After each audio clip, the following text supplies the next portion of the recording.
2 cup games down for the Stags, and both were like a pound shop sparkler. Cheap and delivered very little actual entertainment.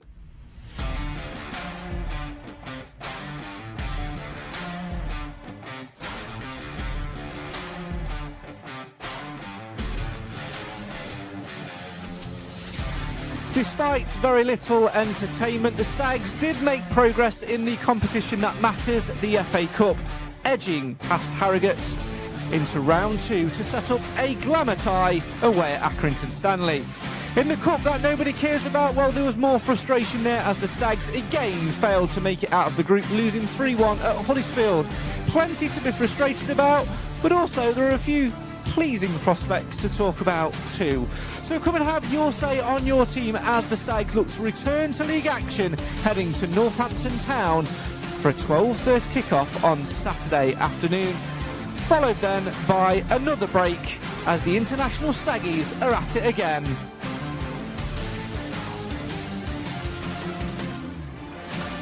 This is the show for the fans, by the fans. This is the Mansfield Matters Podcast, where I can guarantee there'll be fireworks better than those brought at the pound shop.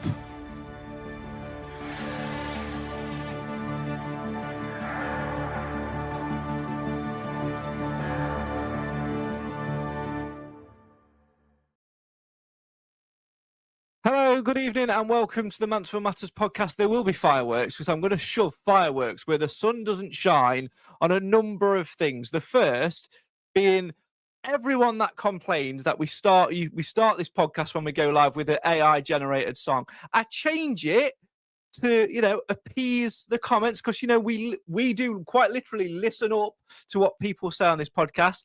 But the only thing that the stream would let me change it to is a non-music background 2-minute countdown, which I couldn't stop. So I had 2 minutes of silence and everybody in the backstage chat going, I can't hear anything. It's not working. Everybody messaging me going, Craig, the stream's not working. Yes. And then I tell you who else I'm going to shove fireworks up. I'm going to shove... I can hear myself looping back again. Andy turned up late. Clough was slightly excused because he couldn't find the link, but did message me at bang on 7:30 saying we pod. I was sat here at 7:30 with my cup of tea thinking, I've got no friends. Nobody wants to come out and play. And I'm already wound up and we're not even 2 minutes into the show. Hello, everyone. Good evening and welcome to the Mansfield Masters Podcast. Hope you're doing all right. Please feel free to get involved in the comments and, have your say on your team. So we say hello to the Mansfield Matters Podcast panel then tonight. Let's say hello to them. The man who I can't throw fireworks up and have a go at because he was very much on time. In fact, he was here since 6:30. Did you forget to put your clock back, Nath? No, I'm just wanted to get it ready. I was here. It was on, but I wasn't physically here, was I? Until bang on 7:30. But at least I was committed, unlike the other guys. No comment. I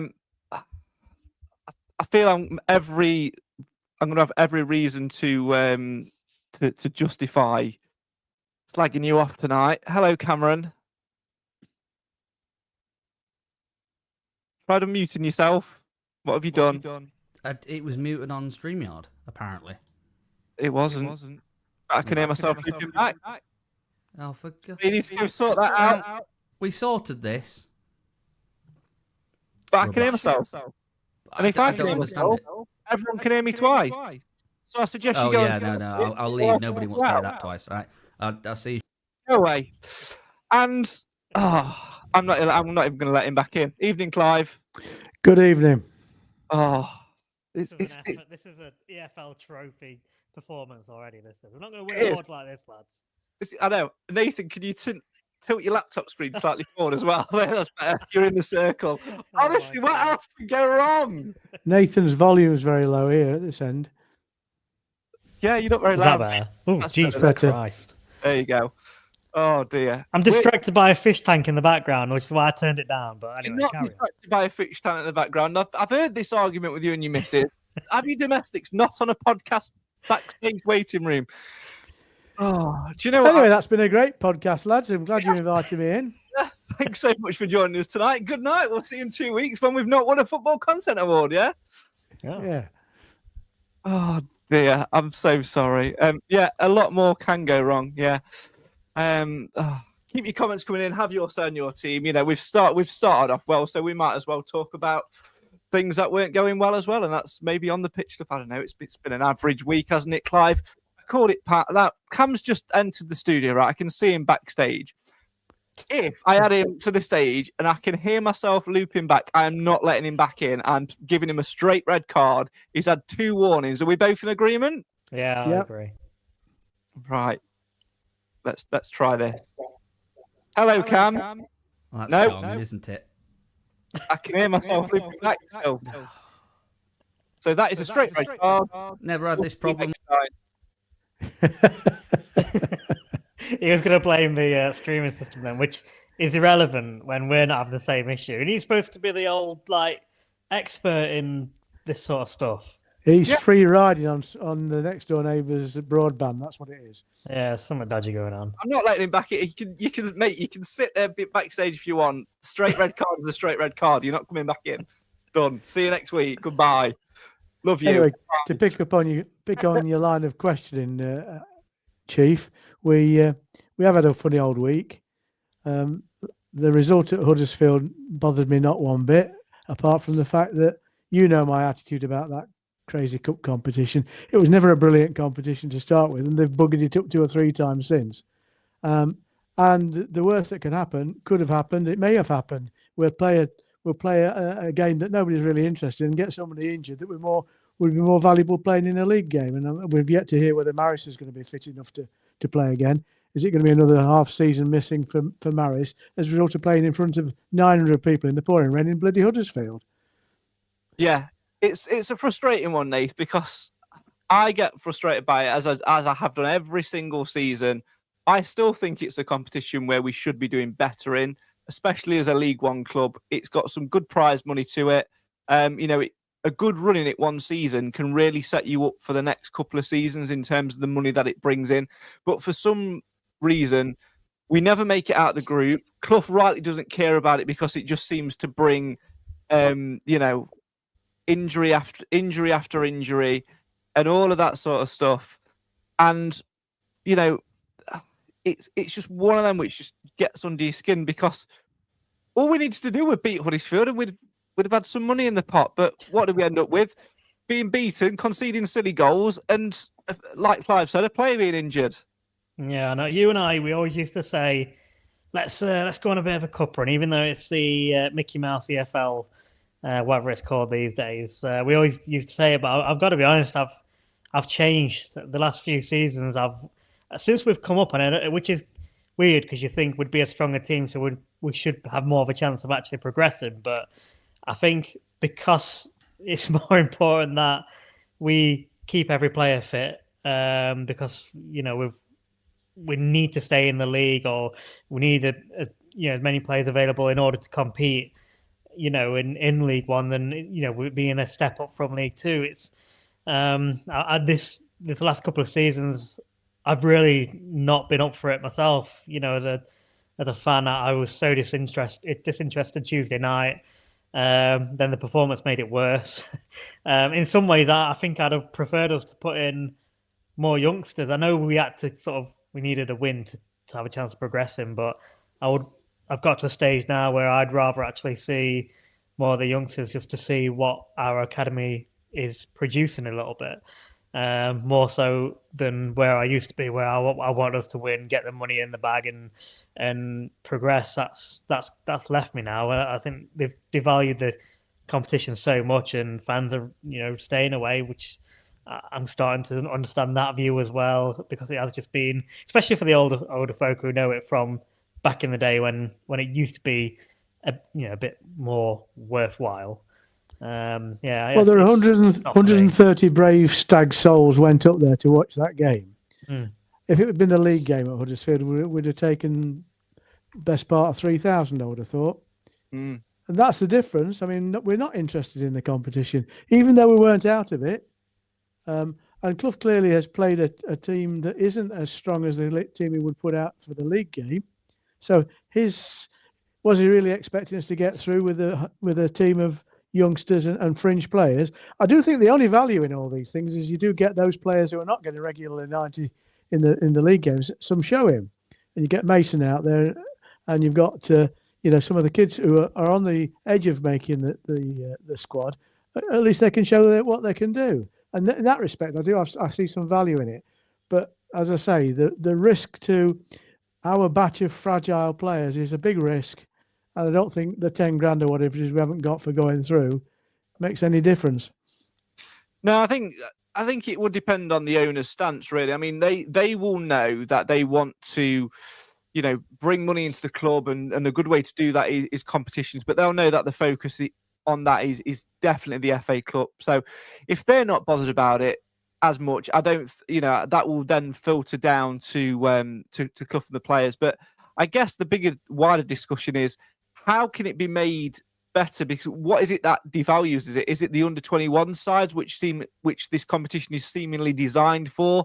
The EFL on all the social media and everything put this massive narrative on, young players making their debuts and whatever, and it always seems just a little bit fake and a little bit false.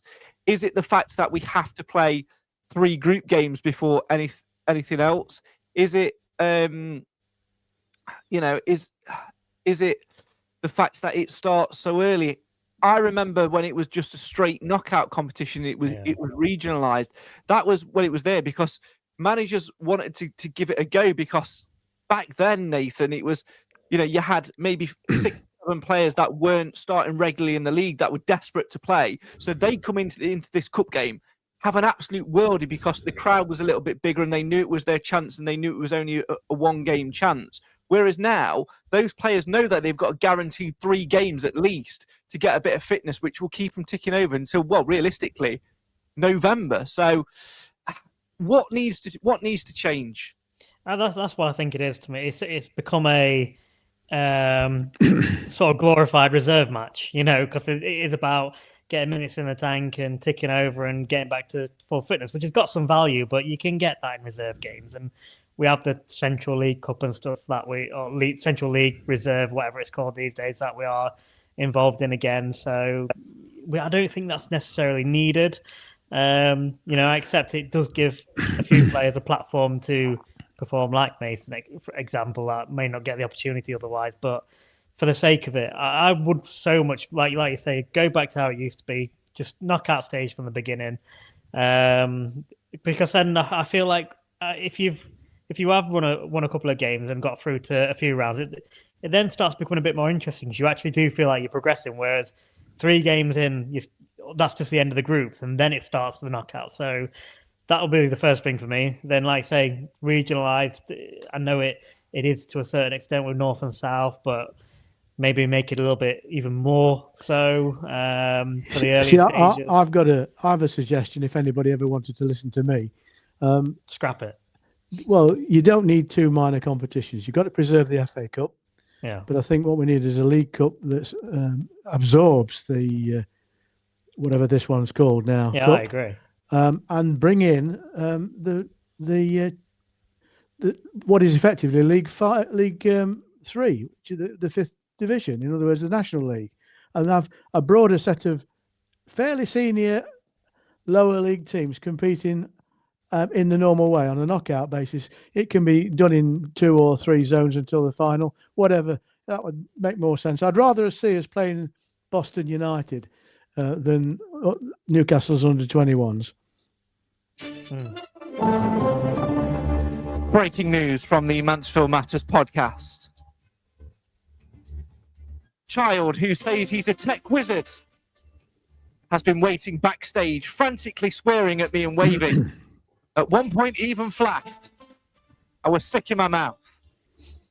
Now he has returned, having brought a different bit of kit to try and aid his return to the podcast. He's been given a red card. It's been temporarily rescinded. But when I press this button, if I can hear myself back, then VAR will definitely say he is banned until, I'm going to say after Christmas. Ladies and gentlemen, the Muppet. Hello. Hello. Hello. Are we fixed? We are fixed. Welcome to the Yes. Mansfield Matters Podcast. Slightly disappointed. Do you know? It's I really. Hang on. We have to finish the gag. Nathan Edge, longest-serving member of the podcast, had this reaction. Well, his return was almost as bad as Ryan Sweeney's signing for the Stags, but he looks like he's turned it around. I never thought I'd kick Nathan out. Brian Parkin had this reaction. I can't stand his pink muff. That's the latest from the Mansfield Matters news desk. Put your muff back on. Hang on, I don't know when. Oh, dear. Gone. Right. You might have a blue one somewhere. Leave your pink muff on and just get. This is so unprofessional from you. This so unprofessional. You want us to win a football content award. We're never winning. Is it? And it's all your fault. Right, we're talking about Virtue Trophy or whatever it's called this week. We were just talking about how we could improve it. Nathan was talking about, it being going back to a straight knockout and being a little bit more regionalised, getting rid of the under-23s teams. Clive mentioned bringing in, he's disappeared now as well. What's going on? Clive mentioned bringing in the conference teams, the National Leagues teams. What would you do, Cameron? He's gone missing like Dom Dwyer. I agree with going back to a straight knockout. I probably would keep the under 21s. I think more just to make the competition last a little bit longer. I'm not sure about the non-league teams because they have kind of their own thing with the Premier League academy teams, and not every team takes part. And I still think that's all a bit messy. And that feels very much like a Virtue Trophy Mark II, doesn't it? But just to they've tried to replicate it, but for conference teams. Yeah, they've had the balls to pull out. Yeah, I think the only way that we could do it is at the end of the season, every team goes to St. George's Park and has a round robin cup competition. I'm going. Yes, the COVID Cup. What a throwback! What a throwback! I love that. Like, stream it on YouTube or something. Try and copy this League format. Get it down with the kids in it. You know what I mean? Oh, it'd be great. TikTok live. I've just realised what you're doing, Craig. This is a ploy to get us a special mention at the awards night. Yes. This is the podcast that went wrong. Yeah. Yeah. What do you mean went wrong? I mean, they've got plenty of examples of that. This is the content. Is anyone still watching? Yes. I don't know why. Good grief. Because they love you, Craig. They love you. I'll tell you why. It's nothing else on. Because Mansfield matters. That's why. Right. And we've finished in time for the traitors, do you think? For the what? Traitors. Never watched it. I'm going to go to the comments and bring some. What time does the traitors start, Clive? 9 o'clock. Oh, yeah, we'll be done with that. On at 9. Right. Let's go to some comments then, shall we? As always, if you want to have your say on your team, please do. Please bring us some sanity, because I think we've all lost our minds tonight. Shut up, you. I've already kicked you out once. I will do it again for longer. Carl said, positives from Tuesday. Dom Dwyer scored. The young lad recalled from Baseford made an appearance. More match fitness for Lucas Akins. Yeah, let's delve into those three topics. Let's first talk about Dom Dwyer, Nath, because you mentioned it ever so tongue-in-cheek. You said that Clive's gone missing like Dom Dwyer. Well, Dom Dwyer is very much a victim of the system. We've said this before. And Nigel Clough mentioned it in his post-match as well. When we played with the lone striker, it ain't Dom Dwyer's game. We switched to 3 at the back at the start of the second half, and within minutes, he scored a goal and he looks a lot more livelier for it. He's just a victim of the system, isn't he?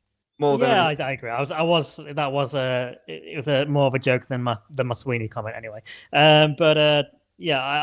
He's still for me. He's a good option to still have on the bench, and if we are.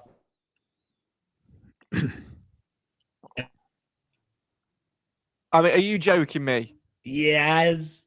Is this happening? Come on. Well, we've been scoring, so Wow.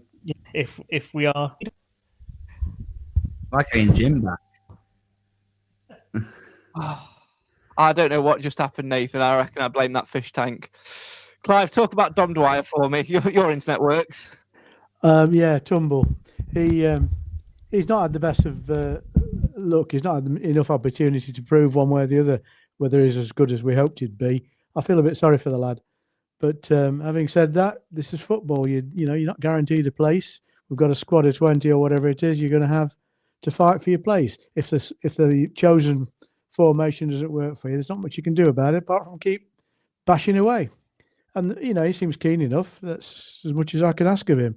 But I think he's probably not had enough pitch time to prove anything. Another positive from Tuesday, Cam, was Lucas Akins. Nice to see him back on the pitch yet again. We saw a little bit of him in the FA Cup as well, which I thought was a really nice touch to get him on and bring him on as a sub. I think he did all right. Started off at right back on Tuesday night. Well, you know my thoughts on Lucas Akins at right back. See Everton under-21s away in the same competition a few years back for case in point.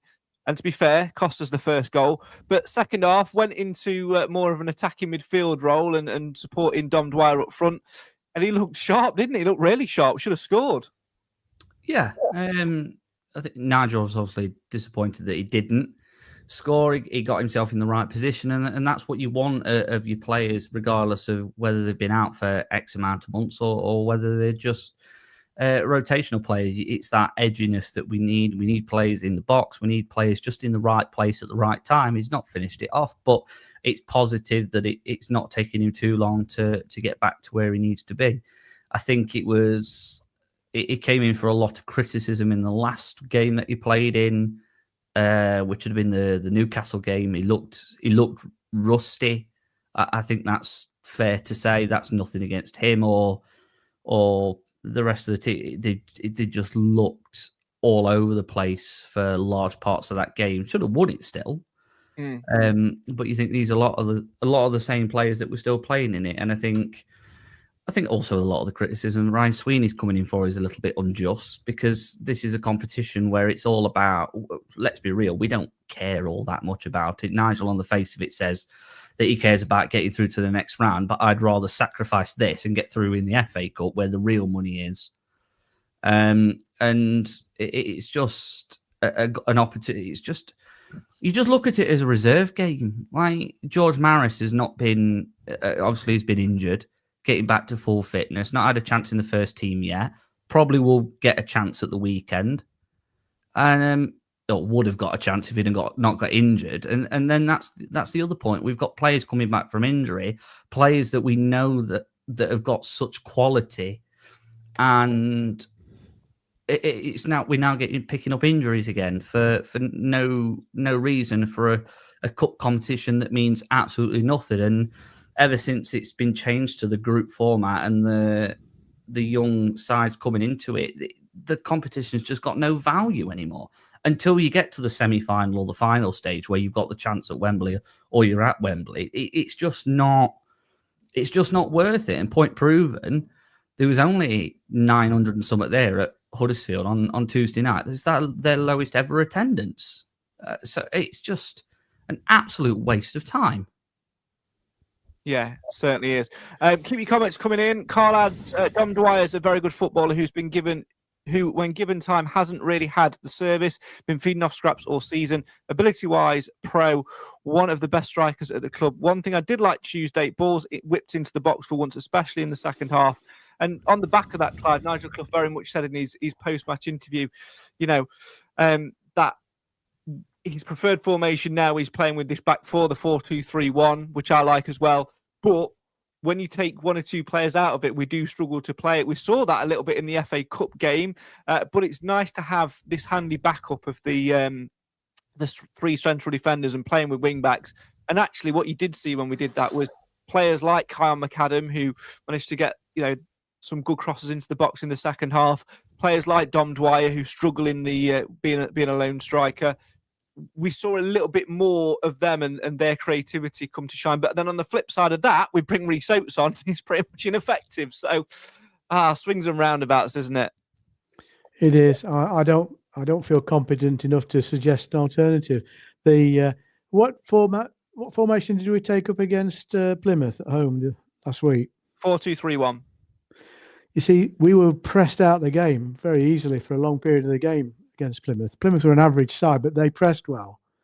And I think we have to find ways of taking the game to them. And if you're patient enough and you've got enough skill in your side, you'll bag a goal. And as soon as you've got a goal, they have to change their press, which was what ultimately happened. But the reality is that we're not getting enough width. And whether that formation is width positive or width negative, I'm not sure. What do you think? Your numbers don't add up there, Nathan, in the comments. It says 3-2-3-1 is our first team formation. 3-5-2 is our second team formation. Numbers don't add up there. 4-2-3-1. I know what you tried to do there. You missed a digit. Right. What were you saying, Clough, about width? What was your question? The opportunities we've got are down the flanks, and we're not exploiting that. Now, is that because the formation is not right for playing down the outside of the pitch or not? Because our midfield hasn't been as strong this season so far as we want it to be, for reasons we understand. And therefore, if you're going to play things through the midfield, you get easily pressed out the game. And that's what was happening against Plymouth. And when we did get it down the flanks, we did all right.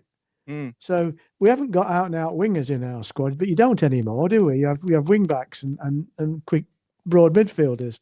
Yeah. I don't know. I don't know what the right solution is. For a long time, I fancied 4 at the back. Now I think I've gone back to 3, but then that's a 5 in normal situation, isn't it? The thing is, for me, is like I will always prefer the 4-2-3-1 because that is our best formation. I am convinced that when we've got, certain players back as well, that we will thrive even more in it, mainly because of the fluid 4.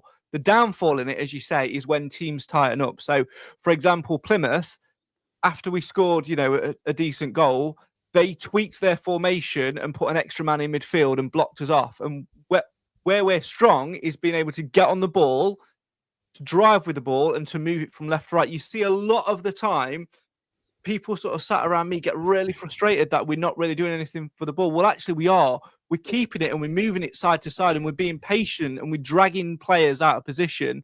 And it's just it's not that bang, bang, bang, bang, bang sort of style football, which we might have become accustomed to in previous years. This is a very patient one designed to frustrate the opposition and lure them in to making mistakes. And that's why that front 4 is so fluid with the wingers. You don't have, like you said there, Clive, you don't have an out-and-out right winger, an out-and-out left winger. You have someone that is capable of getting down the right-hand side and putting across into the box, but also capable of coming and sitting in the hole and leaving some space for somewhere else. But it has to work when you've got the right midfield partnership, and it relies a lot on the 2 CDMs of McDonald and recently Aaron Lewis in doing their jobs right and holding on to the ball, and then the defence stepping up. And if you watch the formation very carefully, Cam, what you will notice is when we are on the ball and we go forward, we don't stick with the 4. We do drop more into a fluid 3 at the back, and one of the fullbacks pushes on to become the extra man. It's formations now are not numbers based, not position based. It's about fluidity, and it's about players being able to play it right. Some players are really good at it. Others aren't quite up to speed yet with where we want them to be. So it'll be very interesting when we get the likes of Luke Bolton back fit, for example. Yeah, I agree with the comment that Nathan Thomas, got that name's confused me. Anyway, we always play well with the formation with a cam. We was promoted with the formation with a cam. I agree. Hi, I'm here. Anyway, terrible joke aside. It literally is that. Has he been drinking, Craig? I didn't get that. Tea. It's Yorkshire tea. Carry on. It is Yorkshire tea. It is Yorkshire tea. I'm only allowed to drink Yorkshire tea in my house. It's all about that fluidity and being able to read the game that when we need to be. You can tell when we've got certain players missing because that fluidity and that edge is just not there. And like you say, when we've got players like Luke Bolton back, even Elliot Hewitt, yeah, it's that sort of player that he's just so happy to just knock the ball inside and just carry on that run around the outside. or taking a man on. And same on the other side where we've got Maka. And it's just that sort of like we were saying, somebody said earlier in the comments about getting balls sort of like swung into the box. It's that it opens up that area of the pitch to get the ball swung into the box, because you can either go down the line and cut it back, or you can get to the byline, take the defender with you. It opens up that gap behind you to get a ball swung into the box. And we can do it for so long in the game, but then as soon as players start to tire, it's not where it's sort of like where we've then struggled a little bit. And it's just all about getting players back. And we're not doing too bad with players missing, but obviously we know we can be better. And Nigel alluded to in his 5-year video. I'm sure we'll talk about that very shortly, but it's all about, we're now in November and we've still not had a full strength squad to pick from this season. And we want to go out and show what we're capable of. And we've shown it in patches so far. But yeah, the Plymouth game, it was very like nerve-wracking at some points in that game, in that middle section where we'd just gone ahead and they kind of changed it up. And I don't think we adapted to it very quickly or very well. And it took us a bit of time to get our feet back in the game. And we got there in the end, but it's that sort of game we probably should have been out of sight by half time, and we weren't, which is obviously a big factor still. Yeah, absolutely massive. Well, one thing we did manage to do was, Nathan, progress in the FA Cup. We knew it was going to be a difficult game against Harrogate. You know, the 9-2 was always going to be an anomaly. I'm sure if Nick was on tonight, he'd say, well, that was all down to Hiram Boateng. Look where Hiram is now. Clearly not. Exactly. And yeah, the FA Cup game, Nath, frustrating at times, conceded 2 questionable goals, but we did the ugly stuff and grinded it out and ultimately put ourselves in the hat. And, you know, Accrington away is not the best of ties. I would have liked it to have been at home, because it gives us an opportunity to bring in slightly more revenue than what we will get from going to their place. However, it's another League Two side, and it's a good opportunity. It's a golden opportunity, in fact, to get ourselves into round 3, which is the bare minimum for where Mansfield Town should be aiming every single season. Yeah, like I say, it's not quite the glamour tie.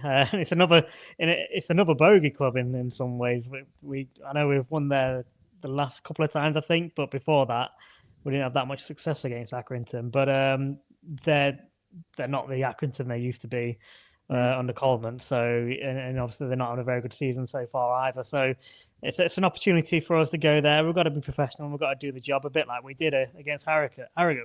You know, it's FA Cup. That's, still why it is one of the greatest competitions.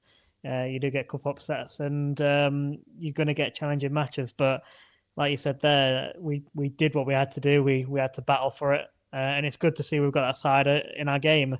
I think the first half we were very comfortable, and I did think if we came out the same way the second half, or again if Harrogate came out the same way, they upped their game and we dropped our game a little bit, which led to their sort of pulling the scoreline back twice. But we deserved the win overall, and like you say, we had to put in a bit of a different performance to what we've been doing in the league. So we wasn't quite as solid at the back as we had been. So I think we've been doing pretty well defensively in the league, mainly down to the formation. But the most important thing is we got through, and that's all you can ask for. I think it's worth pointing out that Harrogate were very well organised. Mm. They didn't have much skill in their squad, but they were very well organised and made us work for it. They're had a bit of luck. Yeah, they're a very gritty side who always manage to, they're never really in any massive danger. They might flirt with pushing one season, but they're just that sort of squad that just really get under your skin and really annoy you. And that comes from longevity on the manager as well. They don't have a massive budget. They don't have a massive fan base. They're one of those teams that nobody ever fancies facing. And, we've played them twice already this season. And in both games, it was a difficult contest, and I'm glad that we actually haven't got them to play in the league either. So thank God for small mercies. Right, we're going to take a short break. Then we'll come back. We're going to talk about Nigel Clough's 5-year anniversary. We'll have a little look ahead to Northampton on Saturday as well. And I'm sure More things tech-wise will go wrong, and you can guarantee that I'll insult Cam. Why? Because it's fun.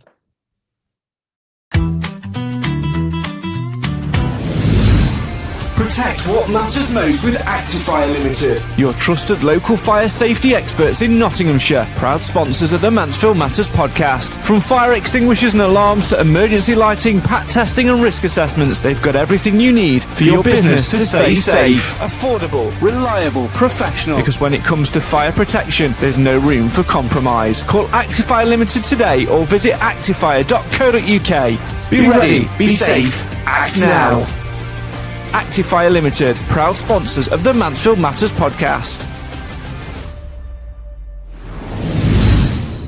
We're the Mansfield Matters crew, making podcasts just for you. Some show up, some disappear, but the Stags bring us all here. Through the ups and downs we stay, talking Mansfield Town every day.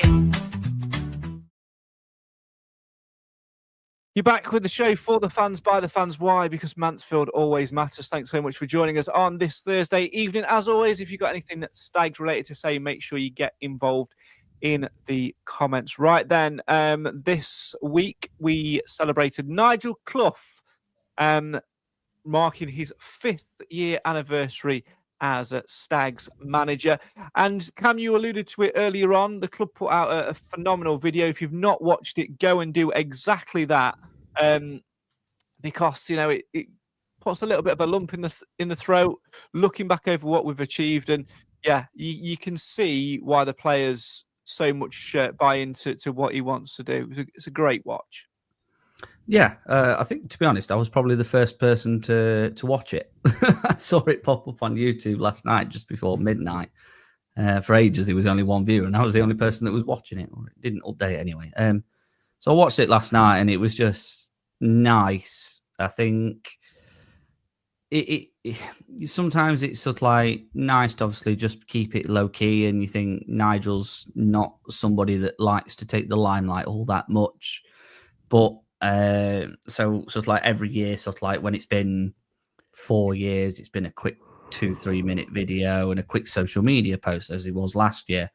And this year it's just 5 years is a long time in football. There's not many managers that get 5 years unless your dad owns the club, for example, in Harrogate's example. So to get to 5 years after everything we've been through, obviously the whole point of him coming in was obviously kept us up that season. The following season, second bottom, third bottom, whatever it was. That 14 without a win, and finishing it off at Wembley, and then we've sort of like built ever since. And Nigel alluded to it, sort of like maybe losing at Wembley was a blessing. Maybe it was the wrong time for us. Maybe we weren't ready. And I'd probably agree with that. I think you look at the squad that we've got, we had then compared to the team that we went up with 2 years ago. I think that's very much the case. And just hearing from players that have been crucial ever since he sort of like came in, none of which were his signings, and 3 that are still here and 1 that isn't here anymore. But four players that played a crucial role in getting us to where we are. One of them captained us at Wembley, and the 3 others are still here, and all 3 are regular first team players, and one of which I'd probably say is still very much one of our outstanding best players in Maka. And just hearing how they've developed as people and as footballers, and the support that everybody's given them throughout the last 5 years is just something you don't get to hear a lot about when it comes to football, as it's not something that's spoken about all that often. So to hear it all in that video was it did choke you a little bit, to be honest. 2 things struck me watching that video, Clive. I mean, firstly, have you watched it? Yes or no? Yes. Excellent. So you'll know what I'm talking about then. 2 things that struck me in that video were when Stephen McLaughlin was talking about during I think it was the promotion season, he had some personal issues off the pitch and was allowed to go back home for a while. the gaffer said, take as long as you need. We'll look after you. We'll, come back when you're ready. You won't lose your place or anything like that. And he certainly didn't, and he was looked after. And obviously, it was kept out of the press and things like that. It was, it was very much family first.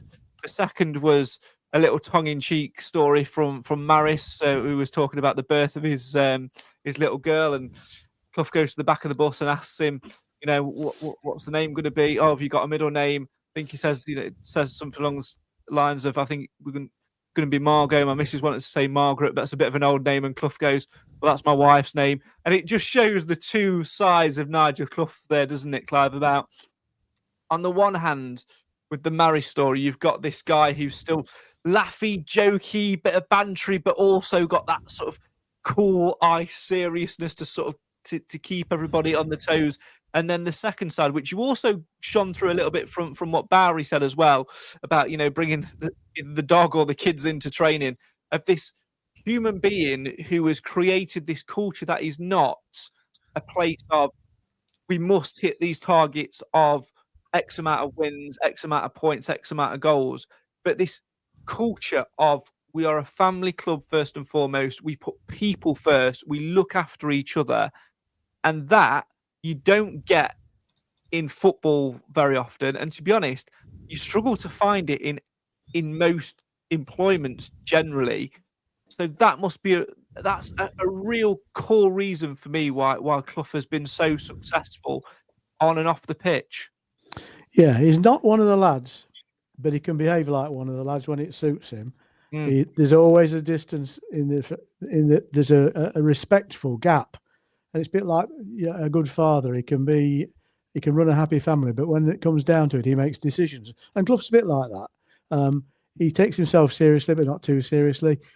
He shows admirable loyalty to the players he's got around him and to other people in the club. I've just lost the picture, by the way. Is that? Did it on purpose, covering for something. Nobody would have noticed, but brought it up. Shall I carry on? Carry on, please. Yes, carry on. Yeah, he's shown admirable loyalty to players that have been out with long-term injuries when it could have been as easy to let them drift. He's shown, and obviously the situation with Lucas Aitkins is a good example of loyalty. And I think that comes from the top down. And Clough actually manages down and up in our club. I think he's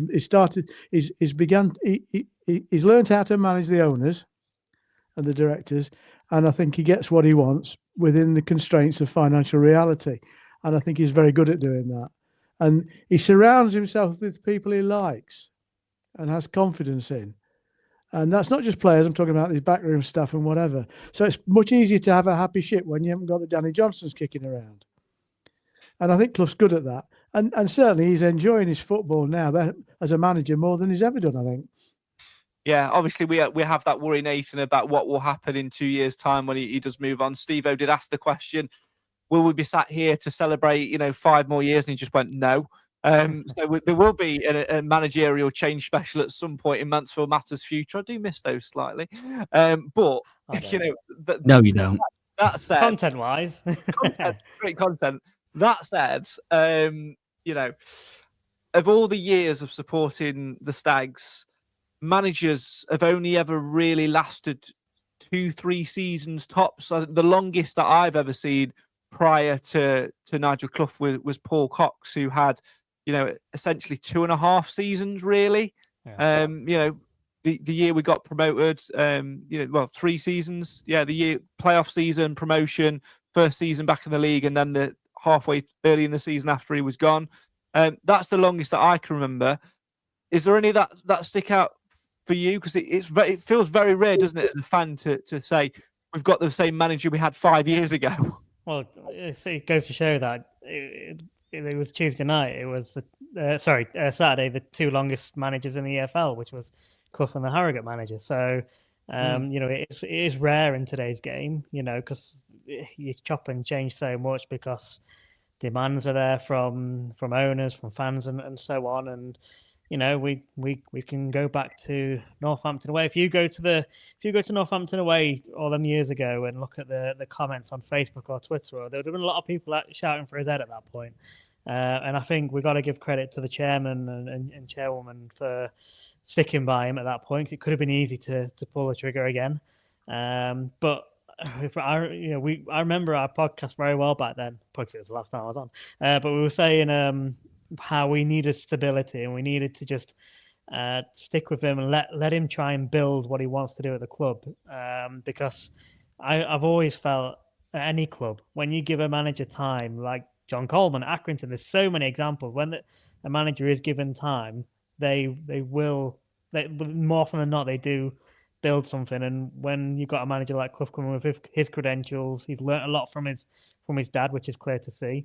Again, one of the stories in the video about the Sunderland match, even though he didn't take charge, he made sure after the game, he went to the bus and told the driver to stop off and get some beers for the lads. Like, that's his man management.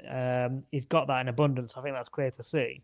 But with that, he still needed time to build his team and get the right people in the club, and that's why eventually we've had success. So it will be sad when he does go, but I just hope we've, as a club, have learnt a lesson that when we went through that big spell of, what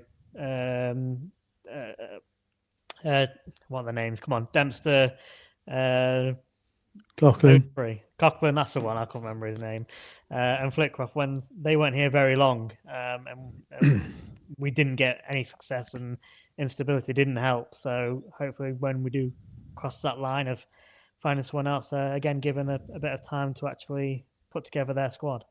Well, I'll tell you now, I would go and put money on in 2 or 3 years. Because I still think after the 2 years is done, Clough will go, I'll have one more swan song, especially if next season we've flirted with the playoffs. I think he might look to have one more. But when he does, I agree. I don't think we'll get to 10 years with him. It'd be lovely if we did. I think we'll get to 8 max. But when he does, honestly, I would put money, Cam, on Uncle Stephen taking over. There is just something there. We're not just keeping him. No, you can laugh and you can smile, but we are not just keeping him around because we haven't got the heart to tell him to do one. We're keeping him around for a reason. He's learning his trade. Watch what he's doing on a match day. He spends the warm up on the pitch with the lads taking part in training. He's on the training ground every day. He's then up with the analyst. He's learning this job, and it wouldn't surprise me if the right fit of job came up for him season for a year, that he would go out and be a manager somewhere for a year to get that under his belt as well. There is something there. Clough is not just preparing to take us forward on the pitch over the next couple of years. I think he's preparing. There's something there which says there's something off it as well. The academy is being pushed on. I know that some of us have different opinions on that. And I think there's something off the pitch that's bubbling there as well. So go and stick a $5 on Uncle Stephen. I wouldn't put it against us. It's not the worst thing I've ever heard. I think it's a little... I don't know whether it's unrealistic. I don't know whether that's just because Queenie's only been retired 6 months. I could see it at some point in the future. I don't think it's as soon as Clough leaves, but I agree that sort of like maybe he does need to go out and do something, go off to be a manager somewhere else and then come back a bit. But it's not the worst idea. I mean, it's not. Surely it can't be any worse than Graham Coughlin, who's doing very well at Boston. Can Clearly. I just say that I think any business that's worth its salt should always have a succession plan, and I think we haven't had that because we've trusted that we can make decisions at the 11th hour when we've been forced into a corner. I think what Clough has provided is some stability, and the owners of the club should recognise that during this time, he's told him how long he's prepared to work for. He may choose later on to extend that to pick up on Craig's point. But if he isn't, and let's assume he's not going to do, now is the time to be thinking about what you do next. Now, it could be that when Clough decides it's time for him to retire, that his quite extensive backroom team are not ready to retire. Correct. And so if Andy Garnes is still there, for instance, then you could bring a young, relatively unexperienced manager into play. And that could be where you bring your Uncle Stevens in, because he is, as you say, he's out there on a fast track learning curve. Now, only time will tell whether he'll be any good at it, but you'll never find that out until he tries. And I don't think you necessarily need to put him out anywhere. I think what you need to do is to nurture him and make him an heir apparent. 50 quid he gets sent off in his first game. Embarrassing. Oh my God. It's embarrassing. Embarrassing. Right. Let's move on, shall we? We have got a little bit of a homage to Clough. We can sit here and, reel off superlatives all night long. We could do hours and hours and hours endlessly on this. But, we've had technical errors tonight. We've had us starting late. We've had this, that, and that. So do you know what? I'm going to cheer myself up by inflicting a stupid game on Clive, because he'll hate it and it will make for great content. So I've got one. It's called What's in Clive's Pocket? Oh my God. It's embarrassing. Embarrassing. And he's definitely heard that before. Right. It's called Cobbler's Clough.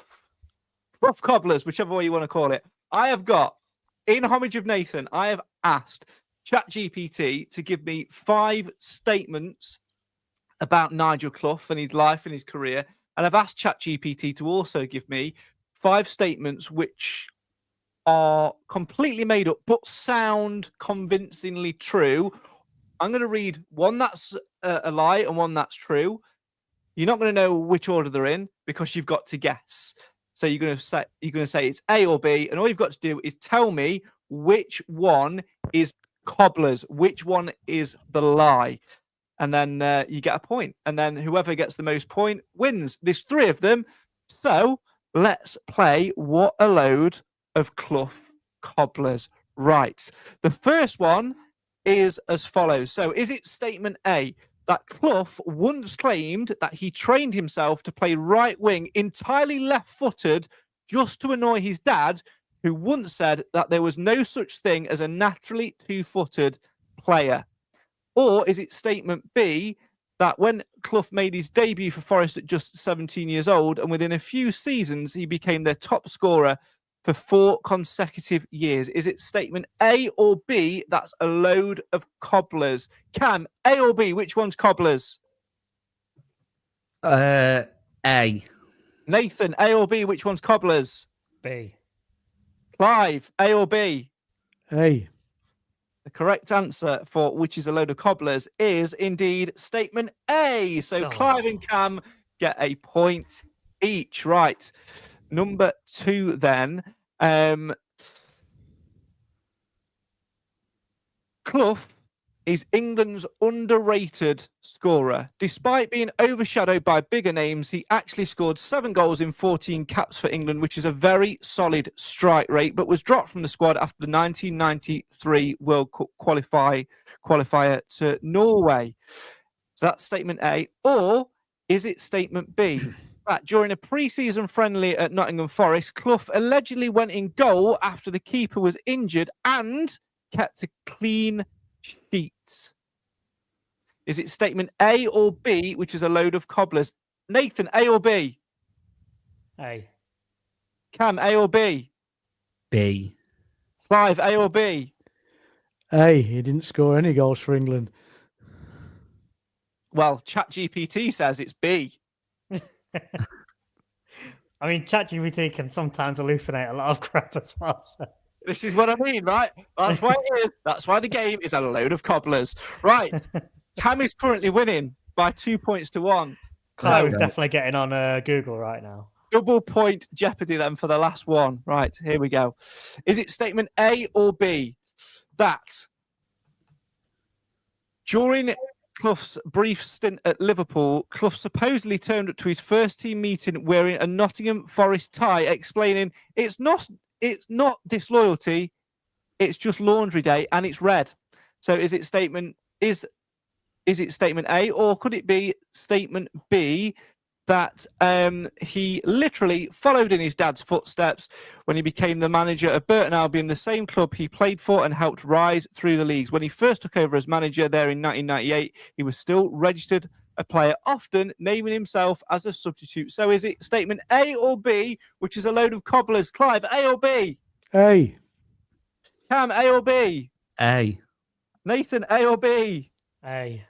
It is indeed statement A. So Cam wins by 4 points to 3. Nathan got 2. So thanks for playing. What a load of Clough cobblers. And speaking of Clough cobblers and all of that sort of permutations, The game of luck, who gives up, don't mess it up. I hear you say, how do you play? Win, lose or draw, then pick a score and one more thing. Pick a hero, don't score 0, that's the game. But we're not fools, this game has rules. It gets on time, you'll be fine, remember the rhyme. That's predictions. That's predictions. Remember the rhyme. Guess on time, you'll be fine. Remember the rhyme. That's predictions. right, if you want to see the latest podcast predictions table, go on our social media, because obviously it's not changed since we last did a podcast, which means that I'm currently leading the Mansfield Matters League. So stop the count right now. Give me the trophy. Because of that, I am going to go first for the Northampton predictions. Mansfield Matters away travel are heading to Northampton, and I don't think we've actually seen us win or even draw yet on the road this season. So it's got to change sometime. So I'm going to go for a 3-1 win, and my fantasy captain is going to be... Quickly check what I did for the last game. I'm going to go with Dave. Of course, I'm going to go with Dave. Clive, you're up next. I'm going to go for a win, 2-0. And I'm going to say my fantasy captain is Fraser Blake Tracy. Nathan. Win 2-1. I'm going to go with Dave. Can't make it quick. 3-0 win, Liam Roberts. Fantastic. If you want to play along with podcast predictions, you can do so. The link that you need is in the description.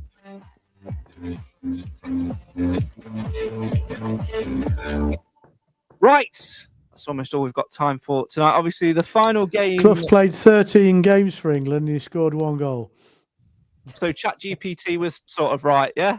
No. No, nothing like it. Listen. ChatGPT is 7 in 14. That is a very different percentage score to play ratio. Listen, I made the game up whilst I was waiting for you dickheads to actually be on time. If you'd have been on time... Hang on. Right? Hang on. A lot of rubbish. I had my lucky potato as well, and it's going back. Oh, is it? Well, it's not lucky now, is it? No.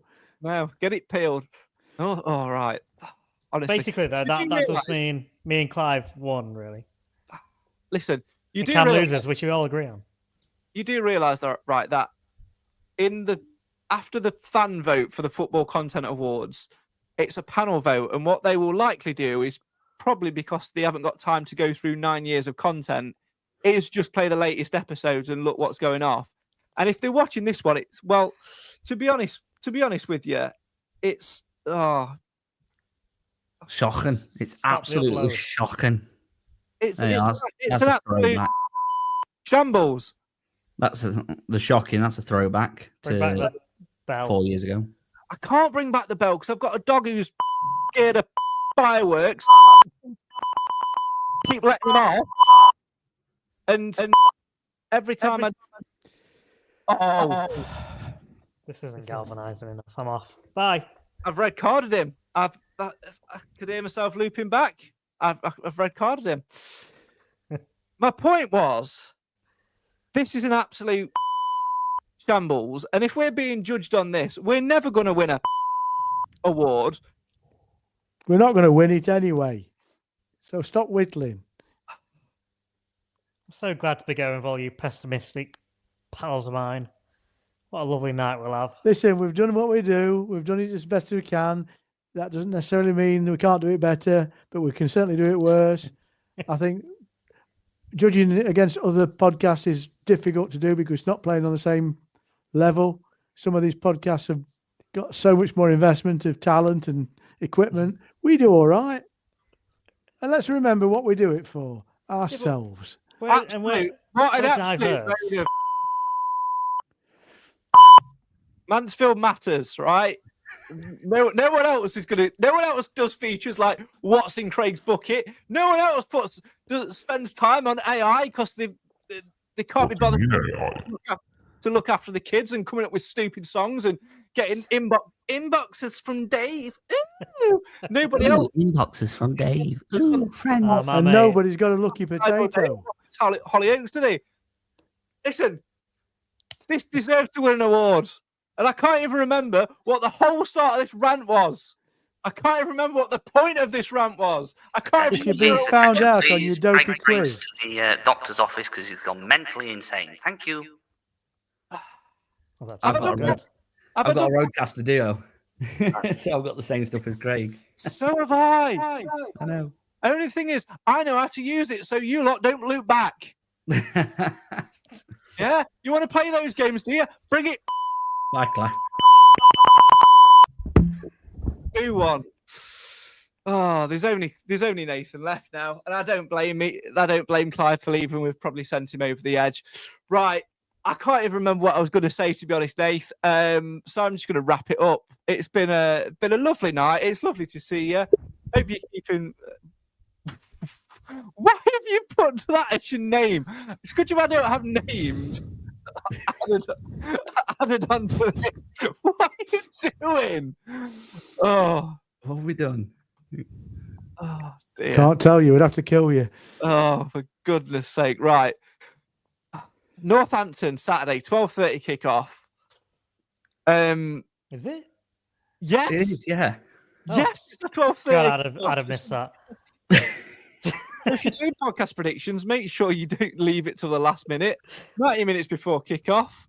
Someone else can work out when that is because I can't be asked. Right.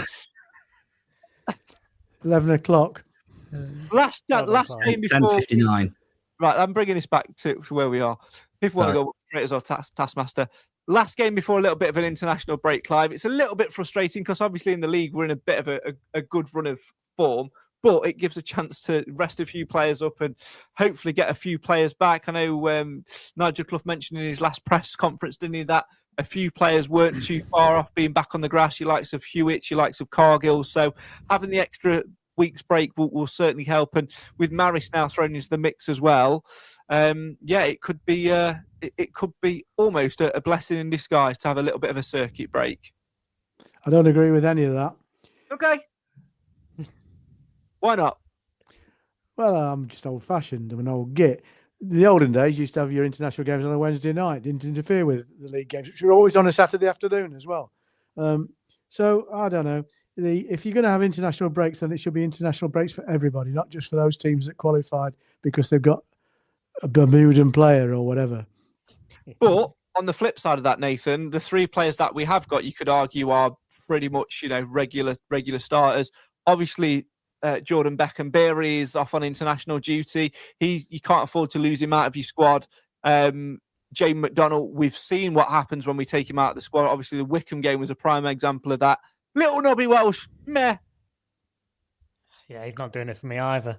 He's putting the name to shame. As in Nathan, by the way, not Nobby. Nobby. But no, I'm with Clive. Either don't have it all, have a break at all, put it on a Wednesday night.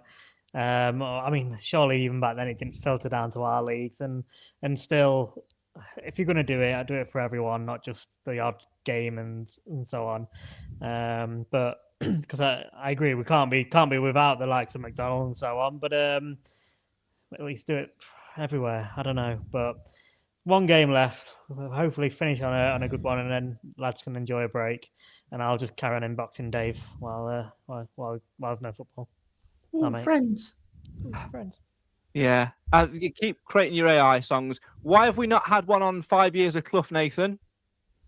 Because I didn't even know it was coming up until today. So, you know. Useless. I'm saving that for his Poison. retirement. Poison. Look. Now that's what I call Mansfield Town Volume 2 will be out soon, all right? Just calm down.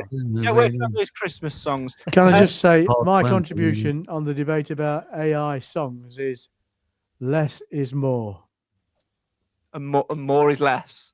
Yeah, let's take out his Keep them whispering. succinct, keep them sharp, keep them brief. Don't want these bloody 15 verses of repetitive garbage.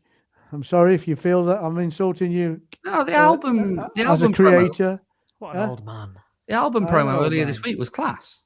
Yeah. People don't watch this in the scintillating podcast for the bloody AI music. Yeah, we AI do. music matters, all right? And on that note, I'm going. It's this year's theme. This year's theme. Clive, it's the only way we can get Nathan to engage in Mansfield Matters. I think he does a tremendous job, but we don't need to fog up their entire program with AI. Listen, Nathan, I'll say what Clive is trying to say is, like Cam's missus once said to him, anything more than 30 seconds is too much. And boy, has he stuck to it. 25 seconds. Cam, Northampton aren't in great form, are they? So it's a bit of a banana skin for us in some respects, isn't it? And nobody cares. Thanks so much for watching. We'll see you next time.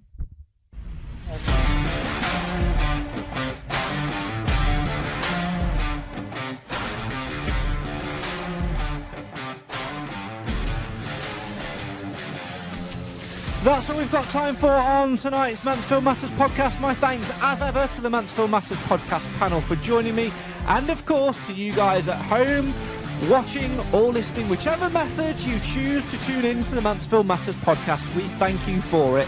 Don't forget to get involved with podcast predictions ahead of the trip to Northampton on Saturday. A reminder that you must not pick the same Stags fantasy captain 2 games in a row, because you'll lose points if you do, and you must submit your guesses no later than 90 minutes before kick-off on Saturday lunchtime.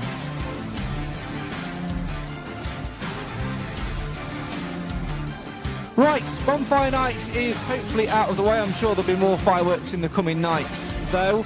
But if that's out of the way, there's only one thing to look forward to. No, not putting the Christmas decorations up and getting the kazoos out. Football Content Awards. Stay tuned to our social media to find out when we're next going to be live, and we'll see you next week.